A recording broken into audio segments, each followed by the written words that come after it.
I think people get tattooed because, there's not a lot of real stuff left in the world, and it's all like a 24-hour news cycle. Nothing lasts. With tattooing, it's blood, it's pain, it's permanence.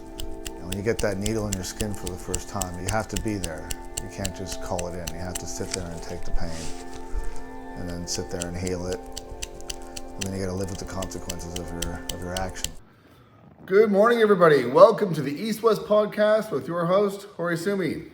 Today is Friday, December 29th, 2023. So we'll call this one the Christmas edition. Now, today, I have a special episode for you. I interviewed prolific tattoo artist, tattoo reality TV show guy, painter, ceramic artist, Chris Garver. And look, it was a really interesting episode, and I learned a lot, and I was actually quite inspired by some of his takes and how he views tattooing and stuff. So for me, it was really good to have a chat to him. It's the longest episode I've done. I didn't really want it to end, but as you'll see, our connection a little bit, our technical connection wasn't great. And his phone was kind of dying, so we had to wrap it up at about an hour and 15. But Chris Garver is an interesting dude. He's been tattooing 35 years. He's the same age as me, so he's got 5 years on me. He's tattooed in Japan in the late 90s. He's worked with Philip Liu and Mick and all the big name dudes. And he's a real tattooer's tattooer. He does prolific Japanese bodysuits, but he also does little black and gray roses, skulls, little heart on your breast, whatever you want. And he's a street shop guy, cut his teeth in New York City, had a shop in LA. Now he's back in New York with his own shop, 5 Points Tattoo. And, he was also on the Miami Ink for, I think, 6 or 7 years doing that. So we talk about that. We talk about his art, his early years. Just a really interesting dude with a really interesting career. So I hope you enjoy it. Without going into too much more detail about it, I'm going to spoil it for you. I'll let you guys just watch it for yourselves. So I wish everyone a Happy New Year and Merry Christmas. I hope you like the episode. Let me know in the comments what you think. If you're watching this on YouTube, you can subscribe to my YouTube channel, which helps me get more reach. If you're watching on Instagram, you can share the podcast, share the episode in your stories. Also gets more reach. The more reach I get, the more episodes I do, all that kind of thing. If you haven't already, go check out my eShop. I do these podcasts for free, which is fine, but I love to see people wearing my shirts, having my prints and stuff. So go check it out. If you like something, give it a buy. And so hope everyone has a great 2024, and I'll see you guys then. For now, enjoy the episode. Have a good one. All right, and we're live with Chris Garver. How are you, buddy?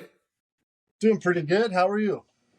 I'm good, man. Thanks for doing this show during the holidays. Just wanted to, I've been following your work for a long time, and obviously I want to chat to people that have been an influence and an inspiration in my career. And I've spoken to Dorsey and Alex Ranke and a few other people, and I wanted to chat to you, man, because you came up in New York City, right?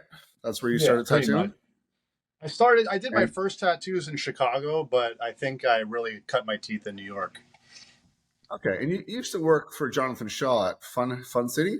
Actually, I started with him in 1991, and it was a pretty interesting way I got to meet him. Is after I had done my apprenticeship, I had got fired by the people I apprenticed with, and I tattooed a friend of mine. I did a sleeve on him in my apartment, and I became like a kitchen magician for a little while.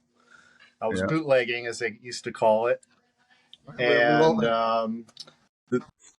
the guy that I tattooed went to a tattoo convention in Pittsburgh, and it got the attention of Philip Liu and Jonathan Shaw, and they asked the guy, who did your tattoo?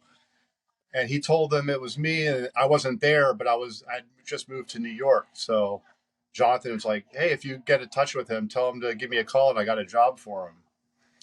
Right. So when I heard that, it was almost like I felt like I had won the lottery, That was a pretty rough and tumble scene back then, in the early 90s, in New York specifically, right? Yeah, I mean, the shop was on St. Mark's, so there was a lot of junkies, and it was like a lot of punk rock, and it was kind of a crazy area. And tattooing was illegal also at that time, so That's right. That's right. people that wanted a tattoo, they had to really seek you out, and they really wanted it. It was not something that like it is now. Like you just walk down the street, see a tattoo shop, go in and get a tattoo. Right. It was more of like it had like a speakeasy kind of vibe to it. You'd have to call us from a payphone, and we would ask you what you were wearing. We'd send a guy out to come bring you into the shop. Right. That's awesome. Which I kind of wish it was still like that. I think they should make tattooing illegal again. Well, they're trying to here, dude. They're making it all but impossible here. Yeah, well, good luck. Hopefully it'll happen. And So, how did you? yeah, because when it was illegal, only the guys that really wanted to do it or get it were doing it. It's not like these fly by nights. Yeah. And I guess, obviously back then too, because I'm from the same era, you had to make your own needles and you had to know where to get ink and you had to want it. It was hard. Yeah. Learning how to tattoo was hard. You had to get secret information. You had to learn how to make your own stuff. It was nearly impossible. And, I remember when I was like 17, 18 years old trying to get an apprenticeship, every shop I walked in, they were like, get lost, kid. Like I used to get tattooed at by this guy he's a great artist, Craig Helmick. He had probably the best shop in Pittsburgh where I grew up. And I would go in there and my friends would get tattooed by him before I was old enough. And, he thought I was old enough. So he eventually tattooed me when I was 17. And every time I ever asked him a question about tattooing, he would just shut me down. Right. And then, I started tattooing and drawing a lot, and I kept hitting him up. And he was working with Nick Bubash, who would just work in his shop in the summertime. Because most shops are like a one-man thing, and during the summer was busy, could get two guys. Yeah, right. Okay. And they were like, nah, kid, just get lost. We're not going to help you out. And later on, I became friends with them, and Nick, rest in peace.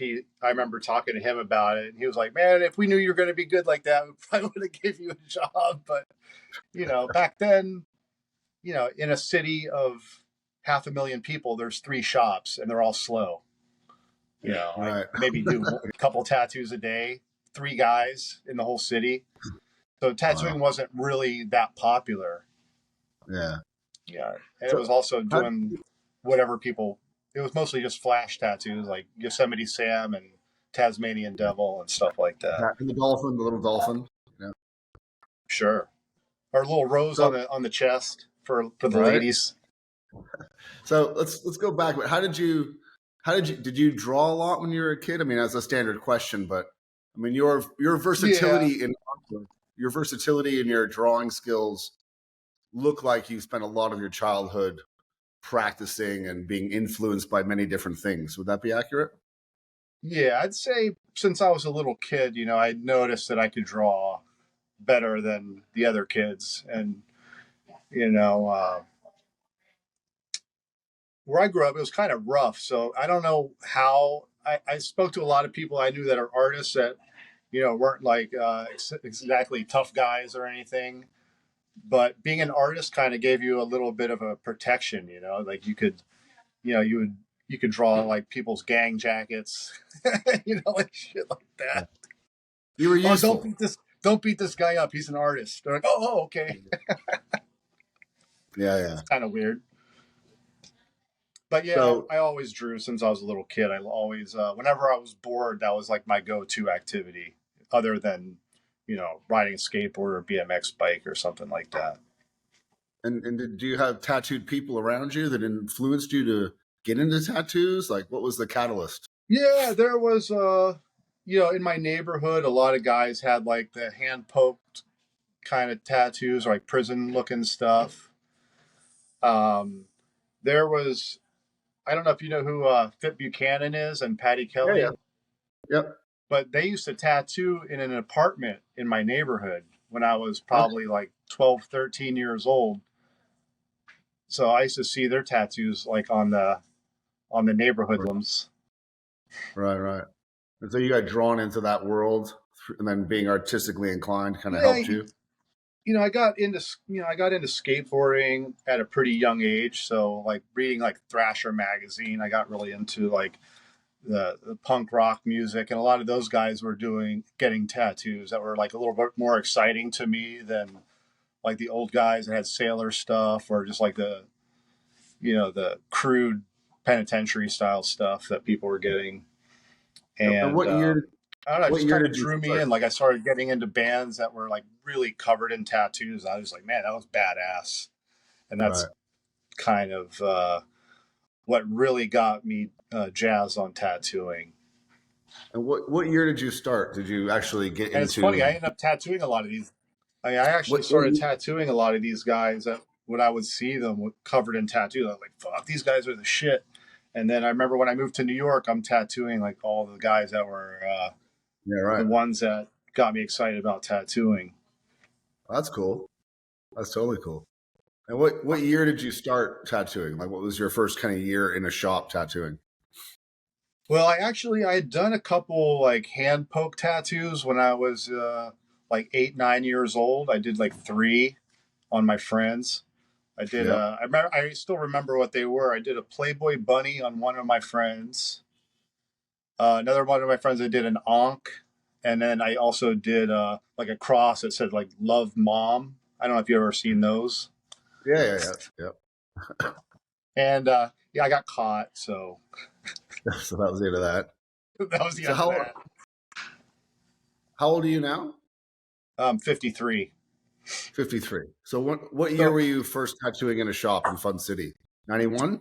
but the first I started tattooing in a shop in 1988, and Okay. I'd done a couple like kitchen tattoos before that Sure. in like 86, 87, but 88 is when I kind of figure I went Okay. professional.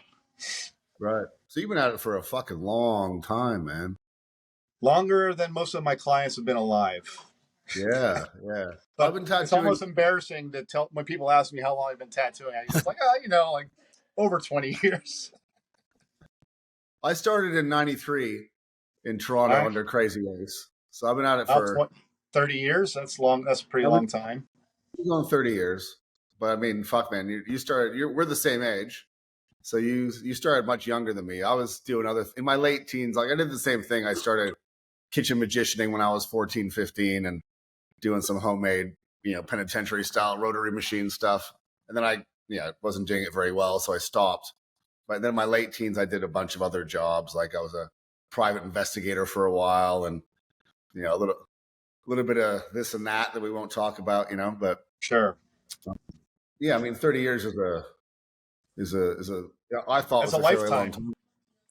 We were Yeah, that's born to all I do know. this. It's exactly right. Yeah.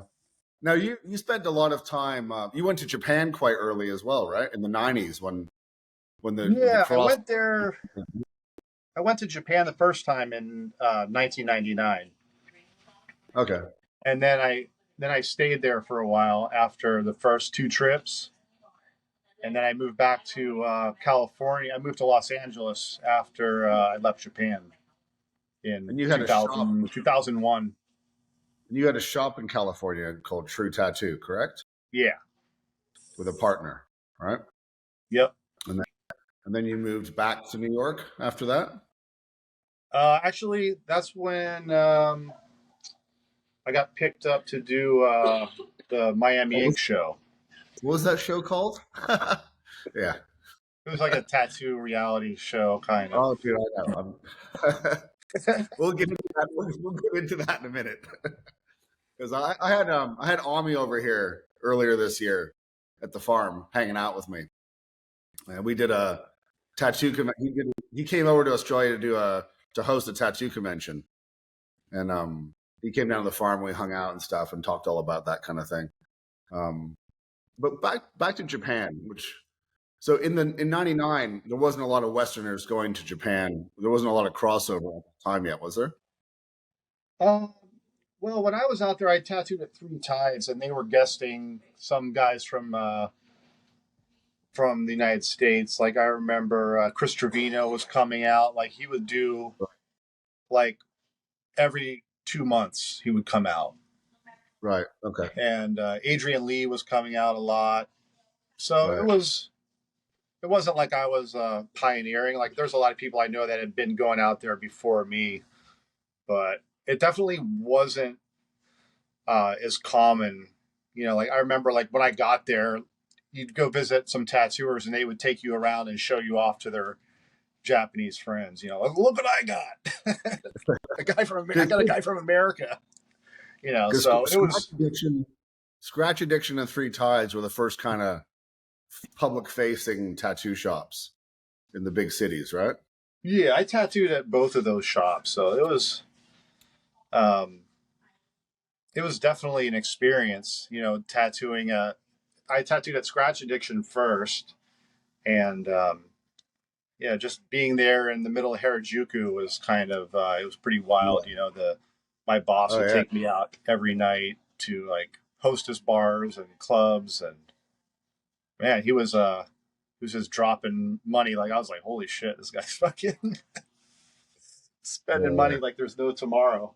But you know, I guess Japan still the economy was still going pretty well at that time. Yeah, I popped into Scratch Addiction before and checked it out. I've been to Three Tides, and it's like there's not a lot of street shops in Japan. Obviously, for the traditional guys, it's all small apartments, and then there's just a couple of public facing shops. And I guess Scratch Addiction would have been one of the most famous and popular at the time in the late '90s, early 2000s. Yeah, they were doing like more Western like type stuff, like one shot, little tribal tattoos, you know, so people could get whatever they wanted. But And were even you then, doing? it wasn't super. Scratch Addiction wasn't super visible. It was like below street level. Right. Three Tides was like basically in an alley, you know, so Okay. it wasn't, you know, it wasn't like anything that was like drawing too much attention. I Right. don't think. Right. Okay. And were you? Oh,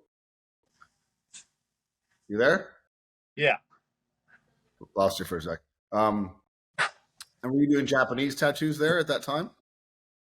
I was actually pretty surprised. I tattooed quite a few Japanese style tattoos in Japan. I thought that I was only going to be doing like Americana stuff. You know, like when you look at, you know, what Ed Hardy was doing when he went to Japan, it was mostly like, it was very westernized stuff. Right. And they wanted something different than what they could get.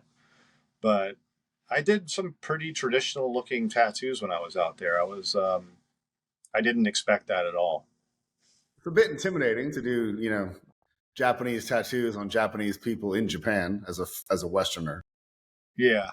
Like I remember it really pushes you to make it look legit, you know, because if it looks wrong, it's going to be a shame. It's going to be like a bad look for not only for the shop, but, you know, like, oh, who's this clown? Right. You know, Right. screwing everything up. Oh, lost you again. Sorry about that. Your phone. The charger's not working so good on here. Let me see if I can. Okay. We're going to have to edit this shit. Hopefully that. No. So what's been your? I mean, I know for me, just center yourself a little bit, Chris. Just center your. Here we go. I know for me with Japanese art and Japanese tattoo, when I started, I saw the limited stuff I saw in the '90s. There we go. That's better. Yeah, just come over a little bit. I'm balancing my phone on a bunch of stuff here. There we go. All right. I know for me, I mean, I was attracted to Japanese tattooing because of the power of it and the size of it and all these kind of things. What was the attraction to Japanese stuff for you? I don't know. It kind of had like a roundabout way to get into that. I remember when I was a kid, my parents were kind of into my dad. He was into like samurai movies, basically. So he took me to go see all these Kurosawa movies, and I loved them. Anything violent for me was pretty fun, as in movies. But I remember Seven Samurai was like super inspirational for me. But my uncle Joe had moved to Taiwan, and in Taiwan they have like a pretty good connection with Japanese stuff. They like, in Taiwan you get Japanese food. And he bought me a Hanya mask when I was probably 6 or 7 years old and sent it back. And I was actually a Hanya for Halloween when I was probably like 9 years old. Okay. And I didn't really think much about, I didn't really have like any kind of super big interest in Japanese stuff until I had seen the Sandy Feldman book. Yep. You know what I'm talking about, the Japanese tattoo? And that book just totally blew my mind. I was like, this is some amazing stuff. And then when I was tattooing at Fun City, I started doing like a little bit more. The other guys weren't doing any Japanese stuff, but once the winter came along, I was still busy because I had put all these big outlines on people all summer, and then I'm still chipping away, finishing them in the wintertime. So I kept a steady clientele. And honestly, I wasn't doing it that good. But after I left there, I started working at New York Adorned in like 95. And I was working with this guy, Kaz, and he was one of the Horiwaka family apprentices. And his art ability was like incredible. So I learned so much from him, and I'll always, owe him a lot to like what to study and what books to get a hold of. And then when I finally moved to Japan, I could pick up all these books that you couldn't get in the United States. Okay. And so are you still in touch with Kaz now? Yeah. He's tattooing privately now, but I'm always trying to get him to make me a painting so I want to just have a big collection of his paintings. His paintings are like, they're incredible. Well, I just bought a painting off of him. It's probably like my favorite possession. Right. I mean, you do prolific, huge paintings as well. I mean, your paintings, I've seen your paintings in real life. Your giant dragons and stuff. Is that stuff you learned from Kaz? I think mainly what he gave me some pretty good critiques, and just to show me what kind of stuff I should study to improve. But I think actually living in Japan helped probably the most. Just being being in that culture. You'll see, whether it is you go to a temple or you see wood carvings, and the imagery it's just around you. You absorb it in a different way than if you just look at books. But I haven't been to Japan in 20 years now, almost. Oh, really? Yeah, well, not 20. It's been like 12 years. Okay. Yeah, I try to go every year. Before COVID, I was going twice a year. Now I've just started going back again. I go do the Sanji Matsuri and Asakusa, and participate in that. I take my family there, my kids, to see the temples and stuff. You've got kids as well? You got a family? Yeah, I have a daughter, so I got to take her. She wants to go to Japan, so maybe I'll bring her out there this year or next year. Yeah, cool. But the last time I went there, I wasn't really planning on working. I just went there on a vacation, and I ended up tattooing at Tattoo Soul in Ikebukuro. Right. So that was kind of fun. And that's a street shop kind of situation? No, it's like the Horiwaka family has a building. Okay. And like all the different guys have like a different floor, different room that they tattoo in. Oh, really? I tattooed Aquila. You know him? I don't think so. He's probably I think he's the senior apprentice of Horiwaka. I mean, Horitoshi. Okay, so this is Horitoshi family. Yeah. Yeah. Okay. So Kaz is Horitoshi family as well. He's Horiwaka. He's Horiwaka. Okay. Just so we're clear, right? Yeah, I've been Was to horrible. Horitoshi. I've been tattooed at Horitoshi's place. Yeah, that's where I went. By Yeah, Okay. the All last right. time I was there. Okay. And so let's talk about Miami Ink then. How did that all go down? I mean, because I remember I'd just come to Australia from Europe, and I was working at Trevor McStay's place in Melbourne, and he had, I think, season 1 on a DVD back when we had DVDs. And I've been traveling for years, and I was all over Asia and Europe, and I wasn't watching TV, and I hadn't heard of it. And then he showed it to me, and we're watching it. And it was a big thing. I mean, you'll know. I mean, from tattooing being this obscure, underground, dirty profession to suddenly you are in everyone's fucking living room, right? I mean, it must have been It was a shock. I mean, Ami is the one that got approached to do a show about tattooing, and he wanted to basically just bring in all the people that he was friends with, that he worked with, and right. so they were going to film a pilot in Miami, and he was like, "Hey, you want to come out to Miami to film a pilot?" And worst comes to worst, you just come to Miami for like a couple days, and we'll have a good time. And there's going to be some camera people there, but it'll be fun. So I was like, "Hell yeah, I'll come out." And I was living. That's when I had been living in Los Angeles for a while, and I'd worked for Mark Mahoney at Shamrock for a few years, and I opened my own shop with a partner, and after we did the pilot, I kind of forgot about it for about maybe 6 months later. They hit us up and we're like, "Oh, we got picked up." So I was like, "Oh, Right. cool." I mean, I really thought hard about it. Like, my career's going pretty good, and I don't know about doing a TV show. I don't like trust TV producers. I mean, who knows what it could come out really stupid, or I was a little naive, and I was like, "Oh, maybe I can kind of guide the show into like a better direction." I know that they're going to be doing tattoo TV shows anyway, so I thought maybe I could try to make it something better. And I guess I was pretty naive about that, because the show was kind of silly. I think it like focused on things that I didn't really care about. I just wanted to like focus on people just getting to see that tattoos can be really good artwork, Right. done by people that care about how it's going to come out.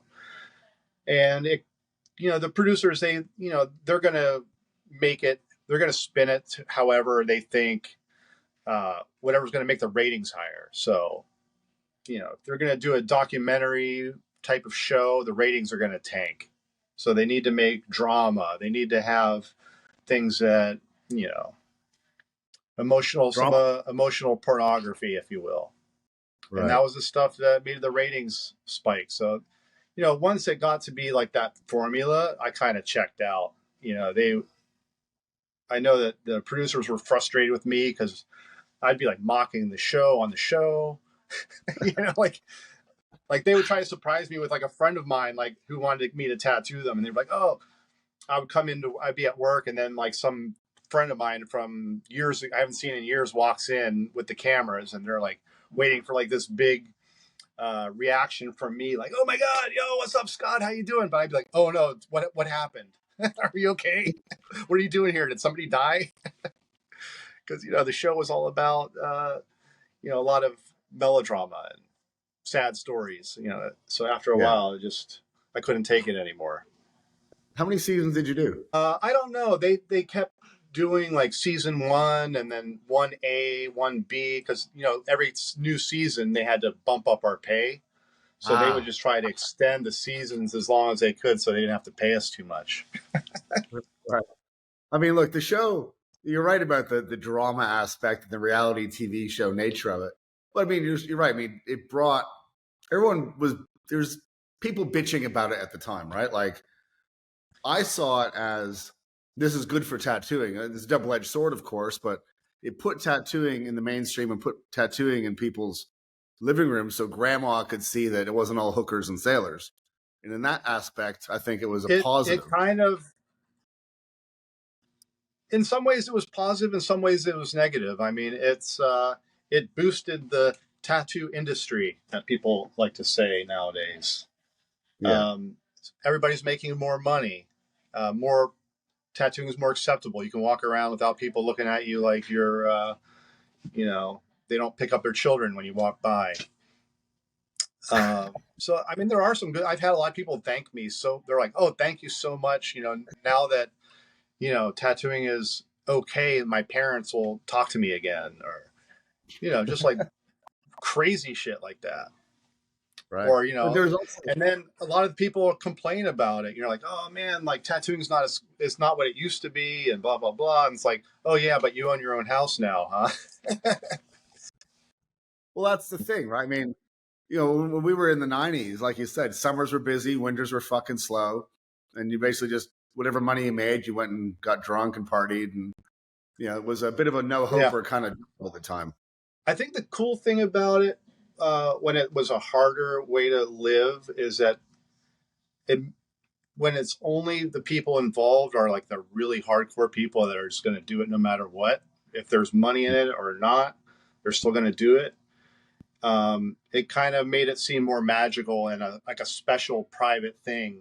And now it's out of the bag, So my name was a bit of like the Pandora's box, right? You got opened up to the world, and then right at the same time, China started making pre-made needles and offering supplies direct to the customer. They created this perfect storm of allowing anyone to tattoo. There was no more gatekeeping. There was no more filter through the shop of being apprenticed or being taught. And it's kind of, would you agree with that? It absolutely. I mean, I just feel very blessed that I got to experience such a wide range of experiences in tattooing, from when it had not a lot of popularity, and like you had to really scratch and fight and do so much hunting to get information. And that was actually, to me, it made it feel more exciting. I feel like if I just started tattooing now, and with everything is so accessible, I don't think I would have that same reverence for the art itself, that I have now. Like I said, going to Japan, finding the right books, going to the neighborhoods, and having a guide tell you which books to get. I mean, that was all part of the pilgrimage of being a Japanese tattooer, right? Going to Jimbo Joe and finding the fucking obscure Hokusai books and stuff, Yeah, I mean, also, I think, with technology, it's going to change. I think the internet has probably changed tattooing more than the TV shows have. Well, absolutely, just that Instagram has changed tattooing.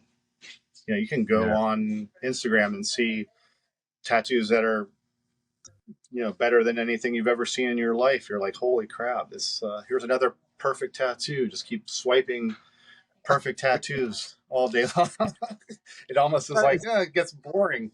It gets boring after a while. It's taken the power and the magic away from it, for sure. For sure. Now, back on the show, I mean, I remember watching a couple episodes where you and some of the boys kind of fuck with people because, the crew's filming you setting your machines up or doing certain things, and you would throw disinformation out there to fuck people up, right? In terms of needle groupings and technical stuff. Yeah, right? The producer was always asking us about what we were doing, and we had all decided that we were not going to make it any kind of educational show. Not educational on how to tattoo at all. Right. That's good. Like I remember I was putting like soy sauce labels on my black ink bottles, and that's awesome, dude. And did you have people giving you shit as well? Like at the time of when the show was at popularity, were other tattooers like, "Oh, hey man, what the fuck you doing? You're ruining tattooing." Did that ever happen at all? No, I don't think I got too much of that. I think that Ami got more. He got a lot of just from being the star of the show. I think most of that kind of stuff was directed at him. Right. Okay. And so at the peak of the show, I mean, I remember hearing that there was giant billboards in New York City with your picture on them and shit. Yeah, that was kind of wild. I didn't expect that. As soon as I saw like how much um, advertising was going behind the show, I started getting kind of nervous. Like people that are hitting me up like, "Oh my God, you're on a billboard and you're in a bus stop ad next to my house," or it was Wild. pretty That must be wild. right. Super wild.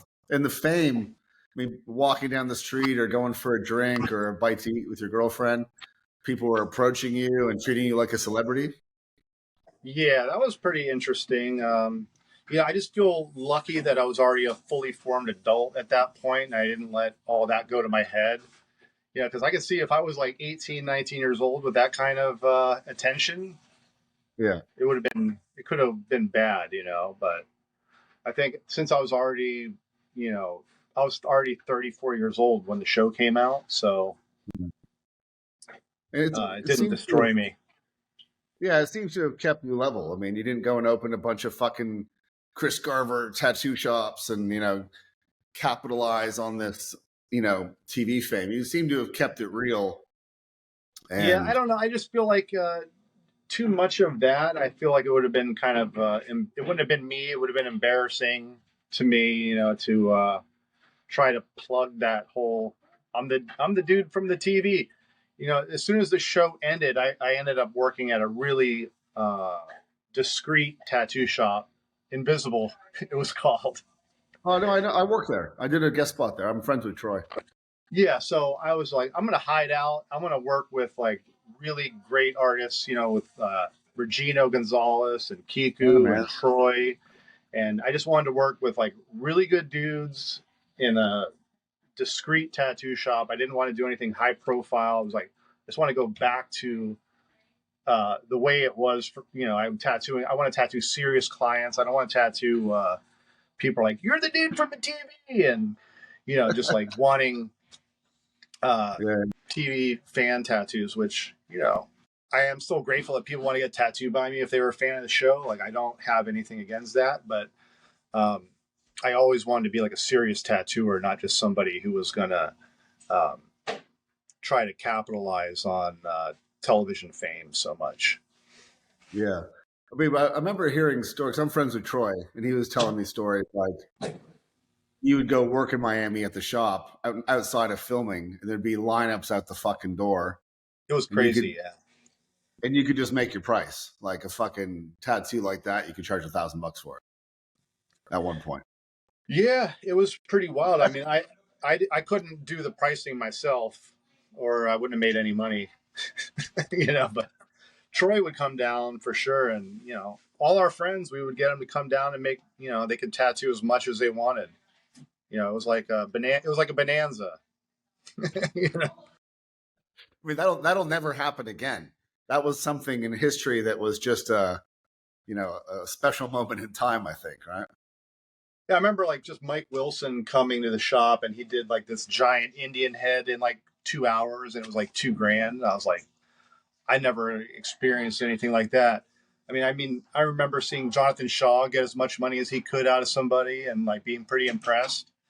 But this was like a whole another level. Right, right, right. And so you went back to after Invisible, you opened your own shop, 5 points, or is there something in between that? Um, no, just well, what happened was Ami had a shop called Love Hate, That's right. Yeah. and it In New wasn't York. doing that well. It wasn't doing that well, and Invisible kind of was like losing its magic for me. And Troy shut the shop down shortly after I left, anyway. But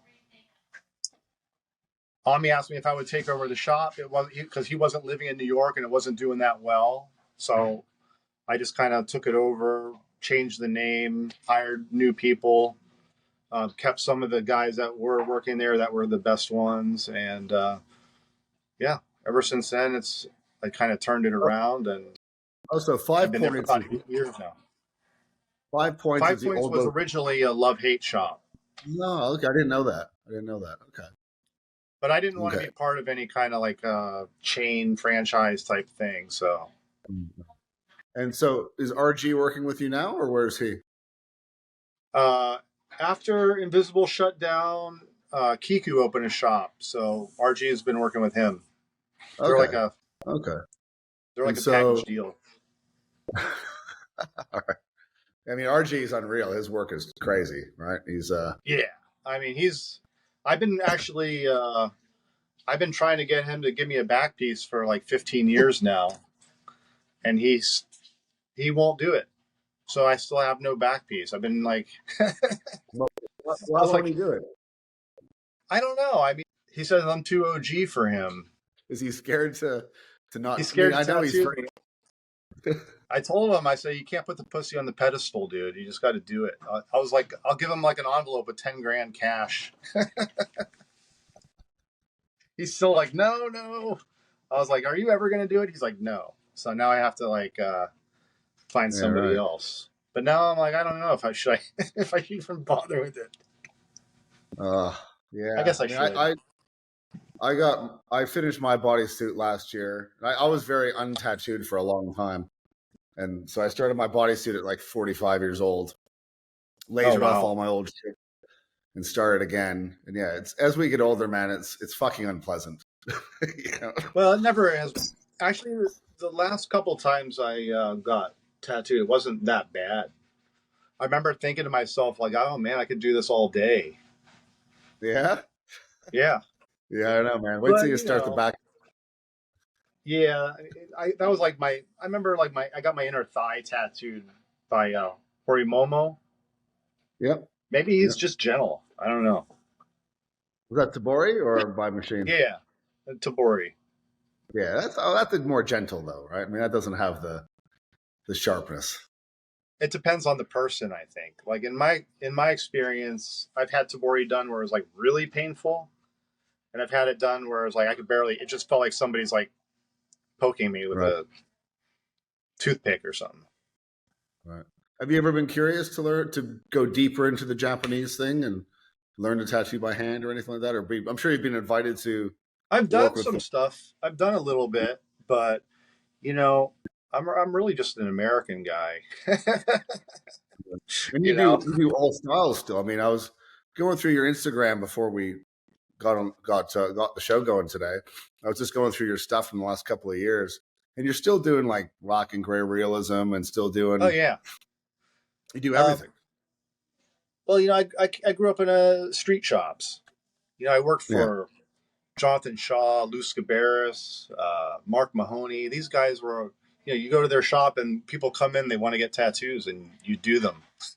you know, yeah. I mean, look, you don't that's a great attitude, right? you don't tell them like what you will and won't do. Yeah. But see, They're like, that's an ethic that is few and far between now. I've got guys. I'll do a dream catcher. I mean, like I did some angel wings on a girl like a couple weeks ago. This is what I think what makes you like a tattooer's tattooer though. These young kids, they go, oh, I don't have any thick needles, I can't do that style. Or I don't want to do that. Or I only been tattooing for 2 years and they're specializing in, fine line micro realism and shit. It's a very different world out there, you know, I I did a lot of fine line realism single needle stuff, and I've done some stuff that I did like single needle like micro stuff in, Yeah. I would say, early 90s, 91, 92, and I'm still friends with some of these guys. I remember my friend Rand, I did a Sacred Heart on him, single needle, and I was like, hey, let me put a Jesus on the cross. We'll just see how well it holds up. And it's pretty much a blob now, but you could tell it's a cross. Are you still using coil machines? Yeah, I use coils. I like to use these wireless.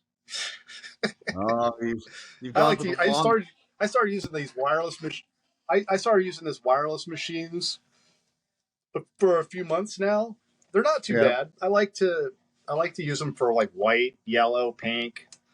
Right. The plastic tube. It's easy to like Right. switch them out. But if I'm just gonna do a black and gray tattoo, I'm not gonna use them. Right. So you're using a wand, or is it more like just a rotary with cartridges? I'm using my friend Emerson makes a machine called the Sharp.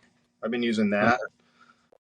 Bishop gave me one of theirs. I haven't really used it too much yet. Right. But I appreciate everybody that gives me tattoo supplies to try out. And do you do endorsements as well? I haven't really. I'm not like a sponsored guy by anybody, but. Right. So you have so your shop now, 5 Points. How many guys you got working there? I have a few guys that are only working 1 day a week. Really? But they working at other shops or? Yeah. Well, I have everybody that works at my shop, even if it's 1 day a week, they work at like a friend's shop, you know? Okay. So I guess I got about 8 guys. Okay. That come and go, different. And girls. I have like Right. guest artists, you know. And what about you? How much are you working? How much are you tattooing? Probably about between 30 and 40 hours a week. Tattooing. Yeah, right. Yeah. Okay. And then you're doing your ceramics as well. You're telling me you're at your ceramic studio now? I'm at the place right now, yeah. And how did you get into that? Because, I mean, you're making some pretty prolific stuff with that too, right? It's actually kind of interesting. I remember, Claudia DeSaab. Yep. She was doing she set up a gallery show in London coinciding with the London convention at the Somerset House. Yeah. And I was like, man, I'm trying to, and there's all these like really big names in tattooing that are part of the show. And I'm trying to think of like, what can I do to like stand out? Because, everybody's going to be doing some masterpiece. So I was like, I got like a plaster cast of a woman. And I tried to make it look like porcelain, with like the blue, I painted in blue on it with watercolor and it looked really cool. And I'm like, man, I got to learn how to do this in porcelain. So a couple of years go by and I'm still thinking about it, and then a friend of mine's wife was working at the ceramic studio. And he's like, hey, you should go by there and check this place out. And, I came by and I became friends with the owner of the place and just started painting on the ceramics and it was like, became like my hobby, and then I started putting them out there and then I realized it was one of these lucrative hobbies, which are the best kind. Which, as you know, a lucrative hobby is the best kind of hobby. Yeah. So are you making the ceramics yourself or are you just getting them off other people? No, I got my girlfriend's making them for me now. That's cool. And my friend Risa, who owns the ceramic studio, she's also making them for me. Okay. So I got to break them off, a little bit. Yeah. So you just focus on the painting them and all that kind of thing. Yeah, I don't know how to make the pots. Right. And so what's involved in painting like that one behind you there, that tiger that you're blocking? Oh, this one actually isn't mine. No? No, this is somebody else. My apprentice started coming here, so. Okay. But yeah, I started making the glaze myself. Here's one I made like a couple weeks ago. Yeah, that's cool, dude. So you just paint on the ceramic, then you glaze it and heat treat it? Yeah. I'm going to start doing some like bigger stuff, more like sculptures. I'm going to do like casting of people's bodies and then do like bodysuits on them. Wow. That's a big undertaking. But yeah, I'm trying to collect enough stuff. Going to put a book together. Okay. I was really inspired by, I think the first tattooer I ever saw that did any kind of ceramic painting was Ed Hardy. Right. And I think he did some, around 2006, he started doing that. And then I never saw anybody else do it. So I was like, oh, I'll give it a try. Yeah. And now it's, as you could, if you go on Instagram, you'll see there's like probably 100 tattooers doing this shit now. Yeah, right. Right. Oh, yeah. So cool. You're selling yours on eBay or you have a big cartel or something? I sell them on my website at my shop or eBay. Usually I'm selling like the really big ones on eBay. Right. Are they bringing good money? What's up? Are they bringing good money? You getting? Pretty good. Yeah, Yeah. Okay. it's worth it. And so, what's that? It's worth it. Yeah. It's worth it. So would you say, I mean, tattooing, you're still very passionate about, you're still driven to tattoo? And Oh then yeah, tattooing. I was born to tattoo. That's the if I go like a couple weeks without tattooing, I start getting like very antsy about it. yeah. And do you still travel? Do you do guest spots in America? Do you go out and work at friend shops and stuff? No, not too much. I mostly just work at home. I'm gonna be Okay. going to the. I usually do like one tattoo convention a year. I used to go to do London, and now I'm gonna go to this Gods of Ink in Frankfurt. Yeah. Okay. And what keeps your passion for tattooing alive? Just that that's what you are, and that's what you do. You know, I think I just love everything about tattooing. You know, it's like you get to go to a clubhouse and hang out with your friends and draw skulls. You know, I mean, like what could be better than that? You know, meet cool people, make money. You know, Yeah. when I think about it, you know, like I kind of was gauging my success in life to like, what would myself at 16 think about my life now? And I think they'd be pretty happy. So, Right. Right. you know, And what do I you did it. Living the dream. living the dream? And so you see yourself going, keep doing this, having a shop, tattooing. That's the forward plan for the time being. Yeah. Probably keep doing it as long as I can. And how do you juggle being a business owner and being a tattoo? Because one of my struggles is, I've got my tattoo career, and then I've got a big shop with 10, 15 guys, and I juggle being a boss and being a business person, but then also tattooing full time. Kind of fucks with my head sometimes. How do you juggle that? How do you deal with that? Well, I have somebody that helps me do the books and everything, and I think if you hire like really good artists and good people that are like grown ups, they don't have drug or alcohol problems or any like mental health issues. You know, like things will go pretty smoothly. You know, so Yeah, I think it's all about hiring the right people, and then it makes your life a lot easier. yeah, yeah. That's You definitely know, I'm really inspired by a lot of the crew that I have. You know, these guys are definitely helping me like keep pushing myself. Just like, right. wow, these guys are like killing it. You watch when you, I also get excited like helping people. You know, if you see somebody's growth, come up a lot really quickly, it's exciting. You know, and it makes me excited about my own work a little bit more. And who's working for you now? Who are the artists that you have now? Uh, well, there's If so you want many. to, you have an apprentice. I've been working Teddy Ferrer. He's like he's blowing me. He's like really impressed with his work. He's doing like amazing stuff. Um, got a guy Andrew Mann, Rob Banks, Lango Oliveira is working there. I don't want to name everybody because yeah, Yeah, you but got some. everybody's really good. And you have an apprentice as well. Yeah, Ben Yu. He's Okay. actually he did some pretty cool. He's doing. I got him doing ceramics too. Here's some beer. Here's a cool beer cup he did. Yeah, awesome. Awesome. He's killing it. So I'm going to how try to does send him off to work at busy street shops. Because our shop's not like it's more clientele based where I'm at. is it a walk-in shop in terms of you're on the street level? People can just Yeah, we walk are on in. the street, but it's in New York. It's like oversaturated. So I think all the shops are fighting for walk-ins. It's not a Right. sustainable business plan. If you don't have a clientele, you're gonna have a tough time. I've heard things have slowed down. I mean, our shop has slowed down a little bit with walk-ins.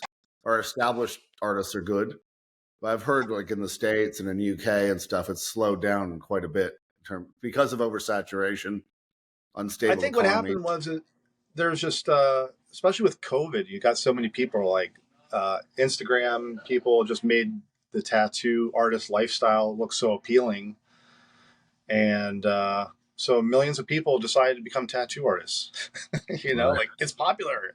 There's tattoo artists, they're making $600 an hour doing stick and poke tattoos. It's like, Crazy. of course, who wouldn't want to do that? Yeah. But Yeah. you have so many people. There's not enough people that want to get tattooed. It's almost like we're tattooers. Or it's like, if you have an apprentice, it's like you're making another vampire. But now you can become a vampire without having somebody bite you. Just watch a few YouTube videos, right? Yep. So, what is to be an apprentice of Chris Garver? What's involved in that? You come clean floors, learn how to draw better, help run the shop. Pretty much. I've only had one apprentice, so I'm not really. I've only taught one person. Okay.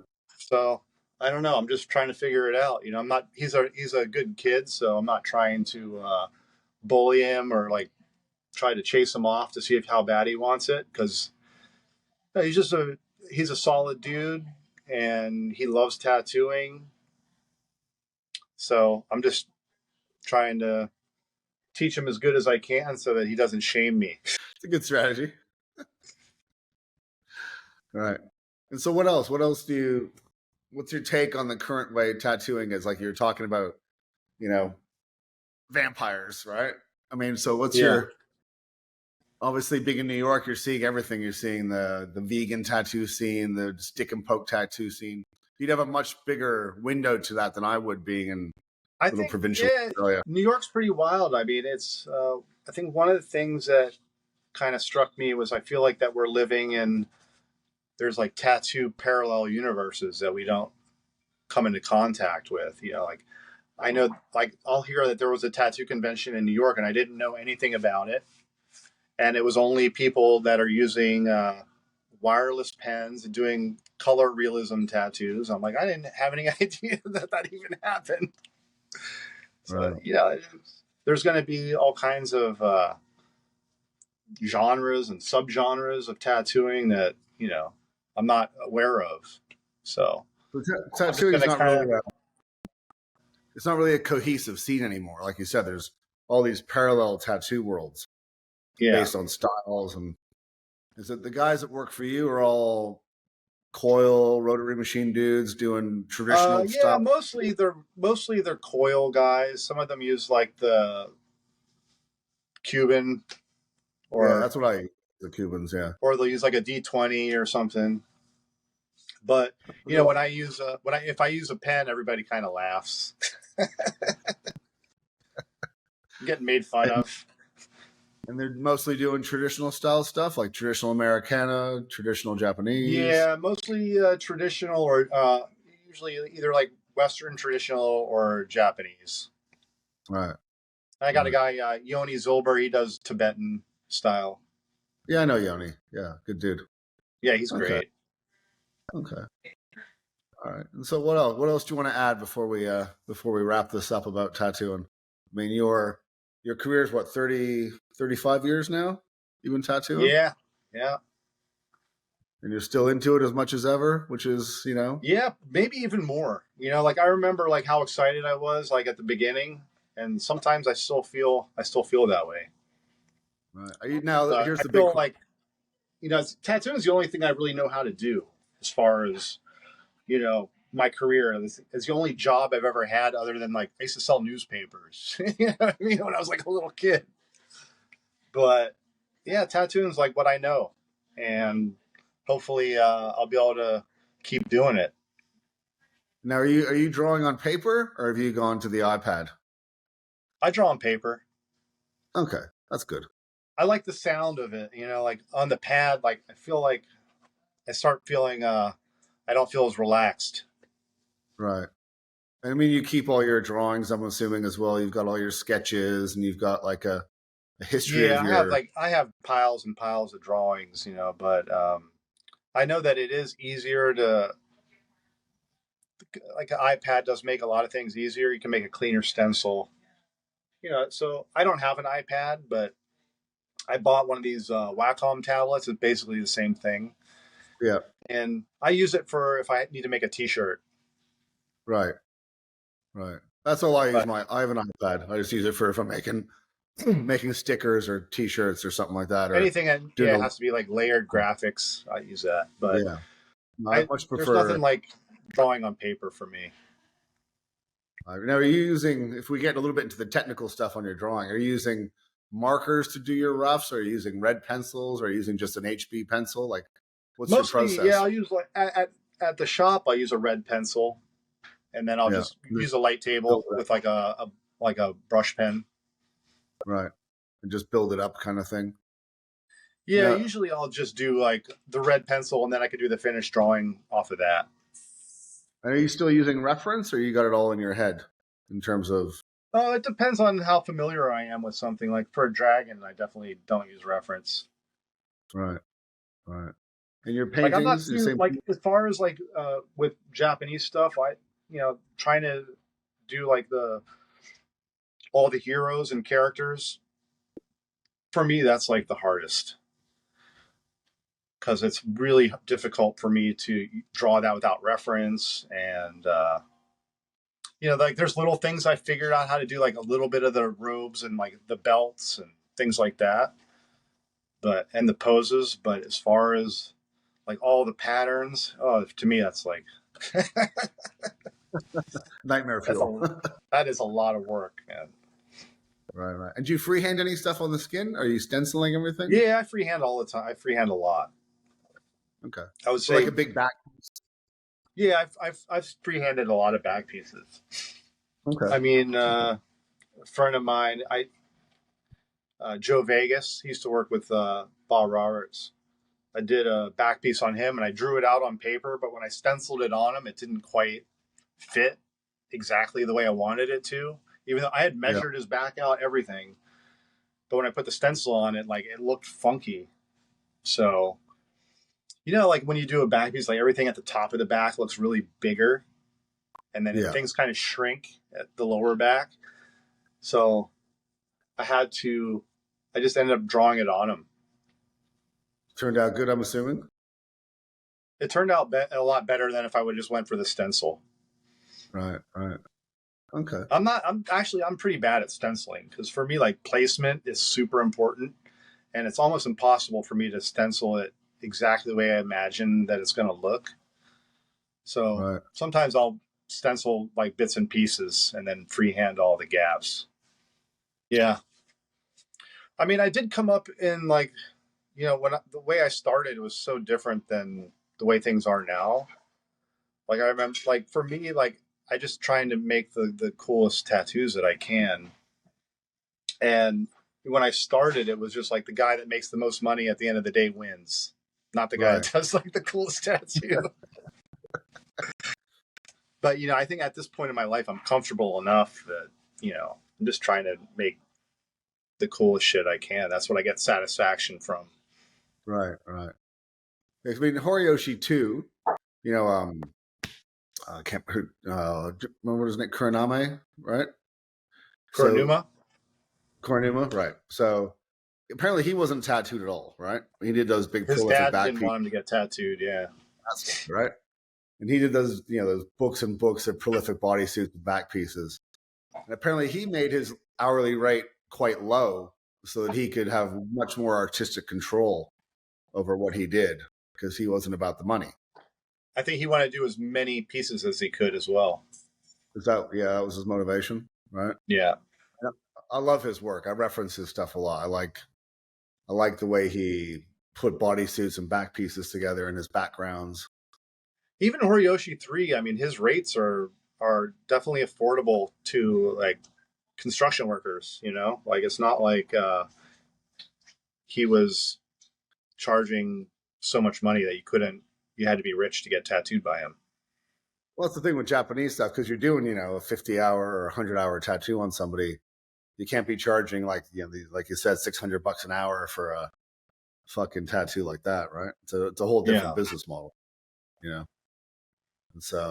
and it's nicer to get to when you're doing really large scale work on hopefully you're going to like your client because you're going to spend a lot of time with this person. And it's kind of nice. You have a client that you have a really good rapport with, and you wake up in the morning and you're tattooing this person, and Yeah. it's just like a good feeling. You're like, all right, cool. Today's going to be a good day. And do you vet your clients? I mean, do you have people come in for consults and you're like, yeah, I'm not going to tattoo you, dude. I'm not going to spend 50 hours beside you. I try not to, but I feel like with the type of work that I do, I feel like it generally attracts people that have an attitude that I can handle. Right. I've never had to knock anybody back, but there's definitely been people where I've not made the consult go super easy for them just to see how their attitude is. Because you're spending a lot of time with somebody, right? I mean, I definitely will take the piss out of people sometimes. Like if they're too demanding or pushy or controlling, I definitely will put them in their place. And some people, they don't like that and they'll go to somebody else, which is fine. Which is fine. Would you say you tattoo mostly dudes, or do you have a sort of mix 50-50 with women and men? I would say it's probably about 70% men. Right. Older dudes? Younger dudes? A little bit of both. Yeah. Sometimes I get surprised. Like I'm tattooing guys that are like early 20s, and like I don't know. I don't know why they come to me. I've had kids that I've seen them like grow up as I'm doing their bodysuit. They're like they put on like 30 pounds since I started tattooing them. I'm like, holy shit, should have waited.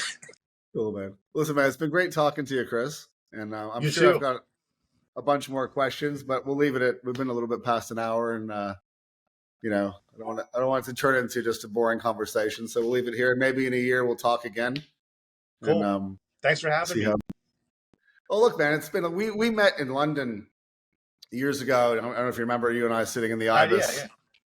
just getting drunk and talking shit and stuff. And That was a good night.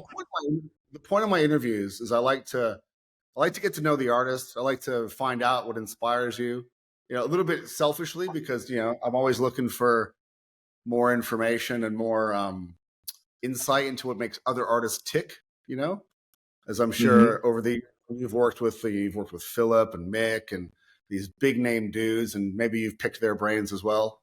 And also, my podcast is aimed at tattoo clients and people curious about tattoos, but also some artists as well. And like you said, if we can, it's like you said,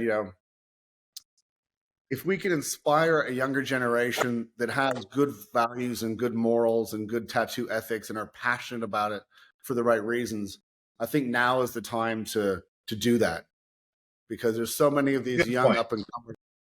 You know what I mean? Like, and I was saying this to who I was talking to, but a lot of the older guys don't take apprentices, right, anymore. Like the established because all their apprentices probably open up a shop down the street from them. Well, there's that, right? There's that. But I think we need to have, like you said, parallel worlds. I mean, the realistic tattooing, the realism, the color realism is this huge fucking behemoth now, with these guys doing the video series and the sponsored pens and it's a huge thing, and it's spread like wildfire, and that's great. But I think in traditional Japanese and traditional tattooing in general, and rotary and people with an old school work ethic, I think we need to help keep that culture alive as well. Well, I think that the future is going to be cover-ups, right? because all these like color portraits and dusty, I call them dusty miniatures. It kind of looks like somebody flicked a cigarette on them and like wiped the ashes on it. Well, But they're going to want to either they're going to get it lasered off, or they're going to want to get something substantial. Because these color once the flesh tone and orange and brown comes out, it's game over for a lot of these tattoos. Well, I was interviewing a knife maker who's a friend of mine last week, and we were talking about, because he makes custom Japanese kitchen knives by hand, right? Forges, does everything, and we were talking about Instagram. Sorry, I just got a little pop up here. talking about Instagram, and he was saying, you know, like, I make knives that will last a lifetime in the kitchen. You know, and that's the whole point. You can't just make a knife for Instagram, take a photo, and then sell it to some guy to use in a culinary situation, and have the knife fall apart or not stay sharp. I was saying, unfortunately, with tattooing, so many tattoos being done now are just for the Instagram photo.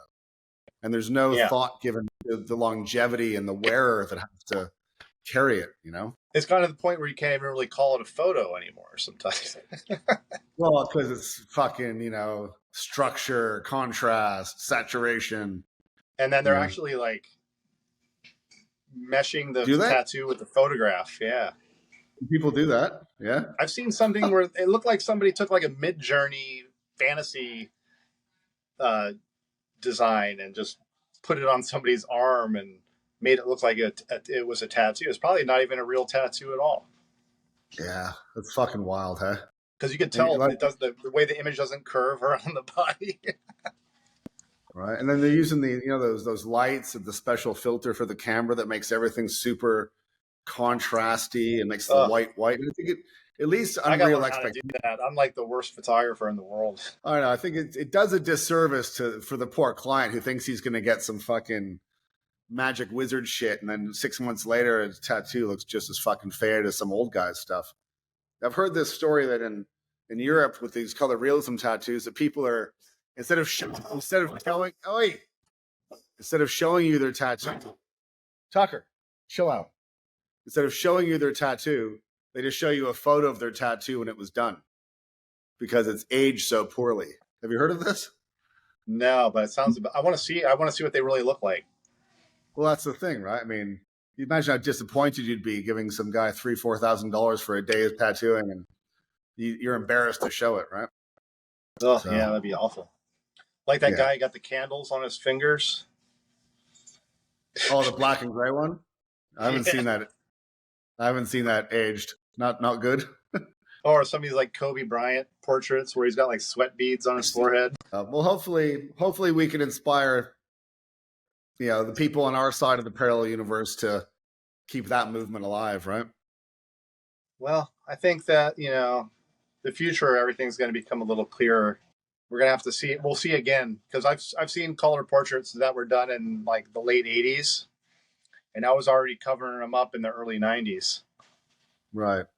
So this whole, it's like, they were like watercolor well done ones, you know, like people like Carrie Barba who can really tattoo, and she was experimenting, but now we know that it doesn't work. But a whole new generation has to learn. It's like the watercolor tattoo, you know, that came and gone. All the different styles. I mean, the blue, green, and purple is going to stay okay. Just the rest of it. Yeah. And so, do you have any projects coming up? I know we said we were wrapping up, but I'll just finish up with you. Do you have a book coming out or anything coming out? I'm doing some kind of like accordion book dragon series with like a bunch of other artists with Tribal Publishing. Okay. And I'm also going to do a ceramic book by tattoo artists. It's going to be about 5 or 6 other people doing it.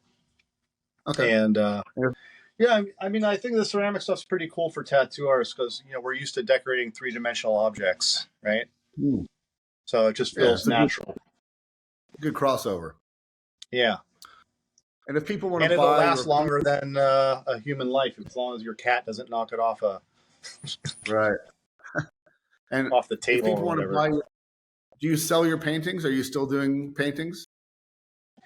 Yeah, I'm actually I'm doing a collaboration with a Japanese artist who does calligraphy, and I just finished 4 paintings that I'm going to mail her, and she's going to do the calligraphy on it and get them put in scrolls.